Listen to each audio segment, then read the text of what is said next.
এখানে কি কারণে আসছেন? আমি আসছিলাম হচ্ছে ওই যে মিজান ভাইয়ের কাছে। মিজান ভাইকে আমার সামর্থ্য অনুযায়ী মানে 2টা তেল গিফট করার জন্য। তো এখানে আসার পর দেখলাম যে মিজান ভাই নাই, তো এখানে খলিল ভাইও ভালো কাজ করতেছে।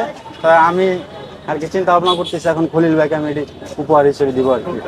আচ্ছা, এটা খলিল ভাইকে গিফট করে দিবেন? হ্যাঁ হ্যাঁ, আচ্ছা, যেহেতু ঠিক মিজান আছে, ভাই ওকে নাই, দেন।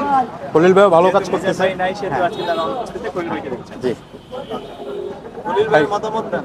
খলিল ভাই, আপনার মতামতটা কি হবে? জি, যেহেতু মিজান আমার ক্লোজ লোক, ওনার জন্য আসছে, নিয়ে আসছে, এখন আমারে দিতেছে, আমিও খুশি আছি। ওনার গিফটটা আমি গ্রহণ করছি ইনশাল্লাহ। গিফটটা খুব ভালো লাগছে আমার যাওয়াতে। এই প্রথমেই আমি একটা জিনিস পাইলাম, এটা আমার খুব আলহামদুলিল্লাহ, ভালো- ছোট করো, আলহামদুলিল্লাহ। প্রথমেই একটা জিনিস পাইলাম, এটা আমার খুব ভালো লাগতেছে।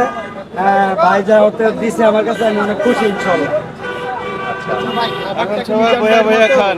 সিস্টেম একই, টেস্ট হয়তো আজকে অনেকে রিপোর্ট দিছে এবং দুইজনের কাস্টমার এক জায়গায় সাপ্লাই হইতেছে। সার্ভিসটার জন্য অনেকে রিপোর্ট দিতেছে, আর এটা ঠিক হয়ে যাবে। জনগণ এক জায়গায় হইলি, উনিও খাবার পাক করে, আমিও খাবার পাক করি। কয়েকজনকে জিজ্ঞাসা করলাম যে মিজান ভাইয়ের মতো খাবারটা অত টেস্ট, একটু সার্ভিস ভালো দেওয়ার চেষ্টা করতে জি, হবে। আরো সার্ভিস ভালো।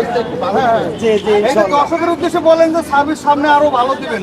জি, আমি চেষ্টা করতেছি, 100 চেষ্টা করতেছি। আমি জানি সার্ভিস আরো ভালো দিতে পারি, এটা আপনারা দোয়া করবেন। আমি চেষ্টা করতেছি ইনশাল্লাহ। আমাদের